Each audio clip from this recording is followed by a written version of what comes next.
Chapter 4 का ये वाला सवाल तंग करके रखा हुआ है, इसका क्या सीन है सवाल का। इस सवाल में यार देखो ये वाला सवाल पहली बात सबसे अलग है, सही है, पता लग जाना चाहिए। दूसरी बात इसको रट्टा मार लो, आपको पता चल जाएगा कि ये सबसे अलग सवाल है। इस तरह की कोई भी चीज़ यहाँ पे गिवन नहीं है, मतलब पूरे उसमें इस तरह कोई सवाल नहीं है मेरे ख्याल से, सजेस्टेड मैंने देखे नहीं अभी तक। हमारे पास क्या है यहाँ पर, फ्लूइड स्टेडीली फ्लो हो रहा है, स्टेडी फ्लो है, सही है, स्ट्रीम लाइन पे। Determine the acceleration at point A. देखो यार सबसे पहले सीन क्या है कि ये एक सर्कल है, आपको ये पहले समझना होगा। सवाल ये है क्या चीज़, आसान है, इसको मैं समझाता हूँ। ये आपका एक सर्कल है, ये पूरा एक सर्कल है, ये यहाँ से ये सर्कल का रेडियस है आर गिवन है, सही है। क्या कह रहे हैं, पॉइंट ए पर आपने निकालनी है एक्सेलरेशन, पॉइंट ए पर आपने निकालनी है एक्सेलरेशन, और इनका एंगल एक्स एक्सिस से और स्ट्रीम लाइन से। बहुत सिंपल सवाल है, ख़त्म हो गई बात। कॉन्सेप्ट मैं आपको बताता हूँ। इस सवाल में हम पोलर में सॉल्व कर रहे हैं, कोऑर्डिनेट सिस्टम में नहीं सॉल्व कर रहे, एक्स वाई में सॉल्व नहीं कर रहे, बल्कि ए एन और ए एस में सॉल्व कर रहे हैं। सबसे पहले यार देखो सवाल में क्या क्या, रेडियस भी गिवन है, वी टेंजेंट गिवन है, टेंजेंट वेलोसिटी, और ये चीज़ गिवन है। तो आप कोई महान ही होगा जो किसी और फॉर्मूले से सॉल्व करेगा। आप सीधा आपको नज़र आ रहा है कि यार आपने पोलर से सॉल्व करना, पोलर से सॉल्व करोगे आप। एक्सेलरेशन किसके बराबर होती है वैसे, एक्सेलरेशन बराबर होती है ए, टोटल एक्सेलरेशन बराबर होगी ए एक्स आई प्लस ए वाई जे। आई जे का मतलब इसके दो कंपोनेंट होंगे, लेकिन दो कंपोनेंट यहाँ पर ब्रेक नहीं कर सकते क्योंकि आपकी जो सारी चीज़ें गिवन है वो पोलर फॉर्म में गिवन है, आपको कोऑर्डिनेट फॉर्म में नहीं गिवन। पोलर कहते हैं हम लोग टेंजेंट और नॉर्मल को या रेडियल को, और कोऑर्डिनेट का मतलब होता है एक्स वाई, सही है। तो हम यहाँ पे कन्वर्जन करेंगे। सबसे पहले तो आप यहाँ पे देख लो कि एक्सेलरेशन किसके बराबर है, ए एक्स प्लस ए वाई के, सही। ये ए एक्स है, ये ए वाई है, क्योंकि आई है, ए जे है, सही है। तो कन्वर्जन कैसे करें, बहुत सिंपल है, सवाल में समझाता हूँ यहाँ पे। देखो भाई सबसे पहले क्या हो रहा है यार, यहाँ पे ना कहीं भी किसी पॉइंट पर आप अगर लेते हो वेलोसिटी, एक सर्कल है उसके रेडियस पे कहीं भी अगर आप वेलोसिटी लोगे तो आपकी वो टेंजेंशियल वेलोसिटी कहलाती है, सही है। कोई भी परपेंडिकुलर ले लो, वो आपकी टेंजेंशियल वेलोसिटी होती है। या फिर टोटल वेलोसिटी बराबर होती है tangential velocity plus normal velocity. ये हम पीछे सर गांगरों के उसमें पढ़ के आते हैं, डायनामिक्स वाले थे मेरे ख्याल से, वही पढ़ाते थे।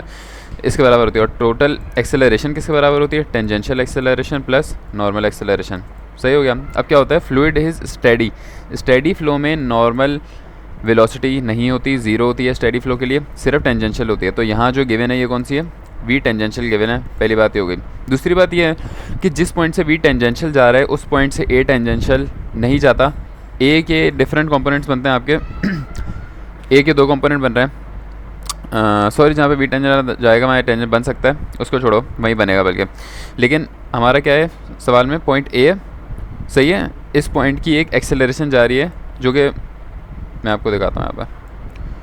सबसे पहले ये स्ट्रीम लाइन जा रही है आपकी, सही है, ये सर्कल जा रहा है आपका, ये आपकी एक्सेलरेशन जा रही है। फर्स्ट करो ये एक्सेलरेशन है, ये अभी टेंजेंट नहीं है।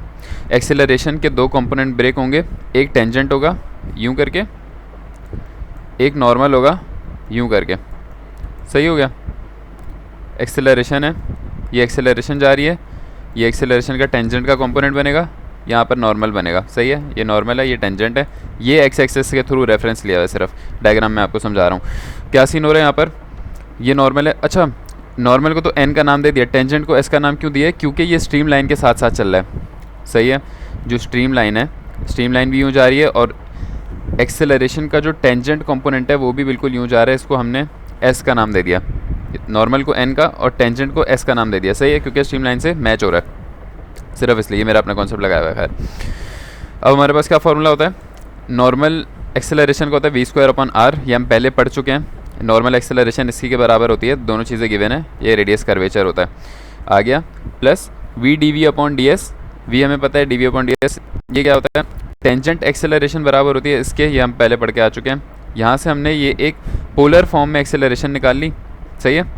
ये कैसे आता है, ये सादा वाला वेलोसिटी होती है, एक्सेलरेशन बराबर होती है वी अपॉन टाइम, और टाइम बराबर होता है s is equal to v t होता है ना, तो टाइम बराबर होता है किसके, एस अपॉन वी के, तो टाइम बराबर होता है एस अपॉन वी के, दोनों में डी लगा दो तो v d v over d s बन जाता है, सही है। यहाँ से आता है, एस समझ आ गया, एन समझ आ गया, सारा गेम समझ आ गया। आगे मैं गेम समझाता हूँ आपके नॉर्मल, यहाँ पर तमीज़ से आपका क्या आ गया, तमीज़ से आपका आ गया ये पोलर फॉर्म में आपका एक्सेलरेशन आई है, किस फॉर्म में, अपने दो कंपोनेंट में, एक नॉर्मल कंपोनेंट में आई है और एक टेंजेंशियल कंपोनेंट में आई है। In terms of unit vector अब हमने इसको आई जे में कन्वर्ट करना है। देखो यार ये जो पोलर ये है ना, ये अभी क्या कहते हैं, मेच्योर नहीं है, या इसको क्या बोलेंगे ये अभी तो मैं कोई इंग्लिश का लफ्ज़ ढूंढता हूँ, पहले सोचता हूँ फिर बताता हूँ। यार इसमें सारा पिछले साल कॉन्सेप्ट लग रहा है, ये अभी बंद है, ये खुले हुए नहीं हैं। आपकी एक्सेलरेशन पोलर फॉर्म में आ गई, इसको हम क्या करेंगे आई जे की फॉर्म में, एक्स वाई की फॉर्म में। अब आपके जो नॉर्मल, देखो नॉर्मल और जो शेयर जा रहा है ना, ये एक्स वाई प्लेन में नहीं जा रहा। अब आपकी एक्सेलरेशन के दो कंपोनेंट बने, एक नॉर्मल एक टेंजेंट, जो कि एक्स वाई प्लेन में नहीं जा रहे, जो कि ना एक्स में जा रहे ना वाई में, बल्कि एक्स वाई प्लेन में। मतलब इनके भी अब कंपोनेंट बनेंगे, ये बनेगा वाई में, ये बनेगा एक्स में, फिर इसी तरह जो टेंजेंट जा रहा है इसका बनेगा एक एक्स में एक वाई में। समझ रहे हो? इसका मतलब अब ये भी एक ऊपर की चीज़ बन गई है। अब इनको हमने और ब्रेक करना है कंपोनेंट में।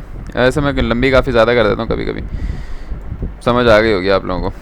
सही है, एन यहाँ जा रहा है, एन के दो कंपोनेंट ब्रेक करेंगे। किस डायरेक्शन में ब्रेक होते हैं? एक इस डायरेक्शन में ब्रेक हो जाएगा, एक इस डायरेक्शन में ब्रेक हो जाएगा। सही है, एस यहाँ जा रहा है, एस के दो कंपोनेंट ब्रेक होंगे, एक इस डायरेक्शन में ब्रेक हो जाएगा, एक इस डायरेक्शन में ब्रेक हो जाएगा। सही है। ओहो, एंगल आपको समझ नहीं आएगा, फेल दूँ? अब बताओ, डायरेक्शन तो देख लो भाई। एन के कौन से कंपोनेंट हैं? दो कंपोनेंट हैं, वाई वाले दोनों के ऊपर हैं, तो वाई वाले दोनों के पॉजिटिव होंगे, और एक्स वाला इसका पॉजिटिव है, एक का नेगेटिव है, एक का पॉजिटिव है, एक का नेगेटिव है। ये मैंने समझा दिया। अब मैं थोड़ा सा डीप समझाने लगा हूँ यार, ये देख लेना। अगर आपको नहीं समझना तो वीडियो थोड़ी सी आगे कर लो भले, अगर आपको ये कॉन्सेप्ट नहीं समझना। एंगल का कॉन्सेप्ट समझाने लगा हूँ कि यहाँ पर 30 डिग्री एंगल कहाँ से आ रहा है, इसका कॉन्सेप्ट समझाने लगा हूँ। यार देखो, परफेक्ट मैं आपको एक चीज़ बता रहा हूँ, सॉरी परफेक्ट नहीं, I am not perfect, I am Batman. यहाँ से आपका ए पॉइंट तक जा रहा है क्या चीज़, और आपको यहाँ पर वाई एक्सिस से एक एंगल दे दिया है 30 का। ये आपको क्लियर हो गया, ये आपका पॉइंट है ए। अब आपने देखना है यार कि जब मैं दो कंपोनेंट्स तोड़ूंगा तो मेरा एंगल क्या बनना चाहिए। वो एंगल आपका बनेगा, फर्स्ट कर सबसे पहले तो मैं यहाँ पर बेस लाइंस बना दूँ। बेस लाइन का मतलब 180 डिग्री का एंगल बन जाएगा।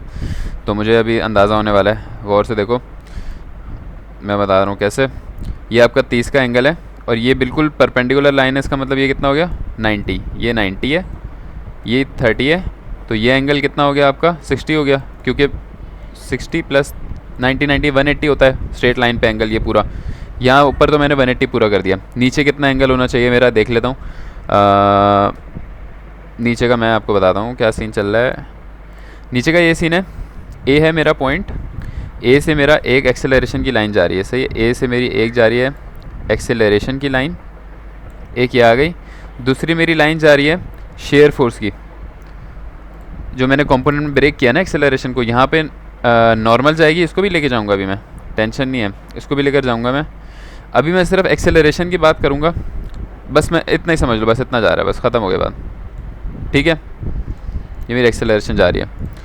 तो यहाँ पर मेरा एंगल 30 बन रहा है, यहाँ मेरा एंगल 90, यहाँ पर मेरा एंगल 90 बन रहा है, 90 30, और यहाँ पर क्या बनना चाहिए 30 बनेगा, 30 30 सॉरी ये मेरा 60 बनेगा। तो ये मेरा, अगर मैं इस ट्रायंगल को पूरा करूँ 60 प्लस 30 90, और ये 90 का एंगल, एक ट्रायंगल में 180 का एंगल होता है। तो मेरा जो ग्रीन वाला ट्रायंगल है, मेरी ग्रीन वाला ट्रायंगल मैंने परफेक्ट फिल कर दिया है, परफेक्ट है मेरा, सही हो गया। अब मैंने आप लोगों को क्या बताया कि एक्सेलरेशन परपेंडिकुलर नहीं है, परफेक्ट परपेंडिकुलर। एक्सेलरेशन इस रेडियस के परफेक्ट परपेंडिकुलर नहीं है, जब भी तो हमने कंपोनेंट्स ब्रेक किए, एक पैरेलल में एक परपेंडिकुलर में, दो कंपोनेंट ब्रेक किए।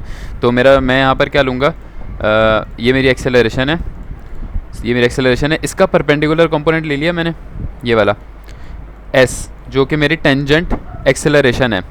चीज़ों को ध्यान से रखना, कोई इतना मुश्किल नहीं है। तो जब मैंने इसका परपेंडिकुलर कंपोनेंट वाला ब्रेक कर दिया तो मेरा ये एंगल 90 बन चुका है। सही है, जो मेरा टेंजेंट कंपोनेंट है वो 90 बन चुका है।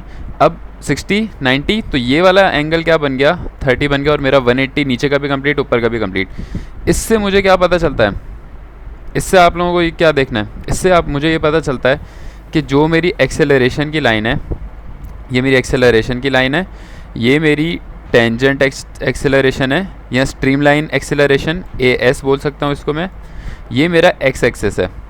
तो अभी हमने देखा है, अभी हमने पूरा कैलकुलेट किया कि मेरा एक्स एक्सिस से मेरा जो टेंजेंट वाली एक्सेलरेशन है इसका एंगल 30 बन रहा है, तो यहाँ से आपके पास ये एंगल आया है 30, सही है। और आपने कौन सा एंगल मालूम करना है, आपने एक्सेलरेशन का एक्सेलरेशन का एक्स एक्सिस से ये एंगल मालूम करना है, और आपने एक्सेलरेशन का स्ट्रीम लाइन से एंगल मालूम करना है कितना सिंपल। सिर्फ समझाने में थोड़ा सा मेहनत लगी है, वापस देखना, एक बार समझना, बहुत सिंपल है। एंगल की फॉर्मेशन देख लेना, ये तो आपको समझ आ गया, इसमें कुछ भी नहीं है कि यार नॉर्मल होता है और टेंजेंट होता है, दो चीज़ें होती हैं। या हमने एक्सेलरेशन को नॉर्मल टेंजेंट में ब्रेक कर दिया, फॉर्मूले डाल दिए जो हमने बचपन से पढ़े हुए हैं, हमारे पास पोलर में आ गए, पोलर से रेडियल में कन्वर्ट, पोलर से कोऑर्डिनेट में कन्वर्ट करने के लिए हम क्या करेंगे, फर्दर दो कंपोनेंट में ओके, फर्दर दो कंपोनेंट कैसे होगा, ये नॉर्मल है, नॉर्मल के दो कंपोनेंट, क्योंकि नॉर्मल टेढ़ी जा रही है ना भाई, यूँ जा रही है, हमें दो कंपोनेंट एक्स वाई में चाहिए होते हैं सॉल्व करने के लिए, नॉर्मल के दो कंपोनेंट निकाल रहा हूँ मैं यहाँ पे, एक ये रहा। तो मतलब अगर मैं देखूँ मेरी नॉर्मल फोर्स यूँ जा रही है, अगर मेरी नॉर्मल यूँ जा रही है तो मेरे दो कंपोनेंट नॉर्मल के कैसे बनेंगे, एक यूँ बनेगा और दूसरा मेरा ऊपर जा रहा है, सही है। यहाँ मेरा 90 है, यहाँ आपको एंगल पता है, यहाँ पे एंगल ये 30 है और ये 60 है मेरा एंगल। तो हमने सवाल में कौन सा एंगल गिवन है, 30, हम सब में एंगल 30 ही यूज़ करना है, 30 वाला एंगल यूज़ करना है आपने, सही है। अगर मैं 30 वाला एंगल यूज़ कर रहा हूँ, ये मेरा 90 है, तो ये मेरा बेस हो गई, और बेस मेरी होती है कॉस थीटा, सही है। और ये मेरी हाइट बन जाएगी, ये बन गई साइन थीटा, सही है। डायरेक्शन हम बाद में देखते हैं, चलो लगा देता हूँ। ऊपर पॉजिटिव है, ये नेगेटिव एक्स में जा रही है, एक्स पॉजिटिव यहाँ पर है, ये देखो ये नेगेटिव एक्स में जा रही है, तो इसके मैंने माइनस साइन लगा दिया, पहली चीज़ हमारी खत्म हो गई। सेकंड कंपोनेंट की बात करूँ मैं यहाँ पर, ये जो परपेंडिकुलर जा रहा है एस वाला, ये एस जो मेरा जा रहा है, इसके दो कंपोनेंट ब्रेक करूँगा यहाँ पर, एक यूँ ब्रेक होगा, एक यूँ ब्रेक होगा। आपकी आसानी के लिए मैं इसको एक्सटेंड कर देता हूँ, यूँ बन रहा है, यूँ बन रहा है, यहाँ मेरा 90 बन रहा है, वहाँ मेरा एंगल बन रहा है, तो मेरा अपर डायरेक्शन में साइन थीटा हो गया, और मेरी जो बेस बन रही है नीचे वो कॉस थीटा। आप देख रहे हो किस तरह, जहाँ भी यार इस तरह के दो ट्रायंगल बनते हैं ना ऊपर नीचे, तो अगर एक की कॉस है वो दूसरे की साइन बन जाती है। ओके हो गया। ये वीडियो लंबी सिर्फ मैं इसलिए कर रहा हूँ क्योंकि आपको ये बेसिक कॉन्सेप्ट समझ आए, छोटा सवाल है, सवाल बड़ा नहीं है। तो हमारा एन पे क्या आ जाएगा, एन के दो कंपोनेंट हैं, एक माइनस में जा रहा है, ये रहा माइनस का साइन 30 जो कि एक्स डायरेक्शन में, आई डायरेक्शन में, और दूसरा वाला मेरा वाई में कौन सा है, प्लस का, क्योंकि ऊपर जा रहा है कॉस 30।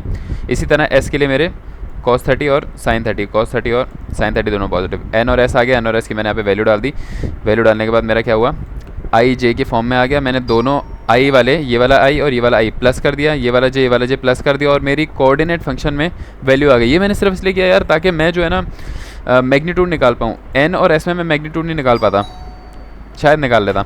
मैग्नीट्यूड अगर मैंने निकालना है तो मैं क्या करूँगा, 21 आई स्क्वायर प्लस 23.7 जे स्क्वायर से मेरा मैग्नीट्यूड आ जाएगा, लेकिन सवाल में नहीं बोला, हमें सिर्फ थीटा निकालना है। थीटा किसके बराबर होगा, tan theta is equal to perpendicular upon base, या फिर a y upon a x बोल सकते हो आप इसको। वैल्यू डाली, एंगल आ गया 48.5, ये वाला एंगल आ गया बड़ा वाला 48.5, ये हमें 30 गिवन था, माइनस करो तो 18.5 आ गया। सवाल आसान है, सिर्फ मैंने बेसिक बताई है। आपका टाइम अगर आपको लग रहा है कि वेस्ट हुआ है तो सॉरी, नहीं तो क्या बोलूँ, फिनिशिंग लाइन बता दो कोई टाइट सी। Bye bye.